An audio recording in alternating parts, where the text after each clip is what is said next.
रस्त्यावर फिरणाऱ्या मोकाट जनावरांमुळे वाहतुकीला मोठा अडथळा निर्माण झाला आहे. मोकाट जनावरांचा बंदोबस्त करण्यासाठी यवतमाळच्या घाटंजीमध्ये नगर परिषदकडून कारवाई केल्या जात आहे.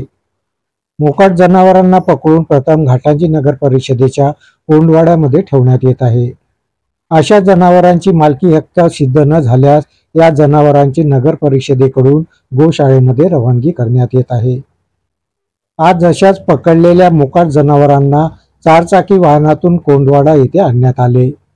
मात्र या ठिकाणी जनावरांना वाहनातून खाली उतरवताना संबंधित कर्मचाऱ्यांनी अत्यंत निर्दयता दाखवली. जनावरांना मारहाण करीत अक्षरशः वाहनातून खाली खेचले. संबंधित कर्मचाऱ्यांच्या या निर्दयतेचा व्हिडिओ मोठ्या प्रमाणात समाज माध्यमावर व्हायरल झाला. व्हायरल व्हिडिओची घाटंजी नगर परिषदेचे मुख्याधिकारी राजू घोडके यांनी तात्काळ दखल घेत संबंधित कर्मचाऱ्यांना शोकाज नोटीस बजावली. शोकाज नोटीसवर उत्तर आल्यानंतर त्यांच्यावर योग्य ती कारवाई करण्यात येईल अशी प्रतिक्रिया मुख्याधिकारी राजू घोडके यांनी GTV न्यूज मराठी सोबत बोलताना दिली. ते फोन लाईनवरून आपली प्रतिक्रिया व्यक्त करीत होते.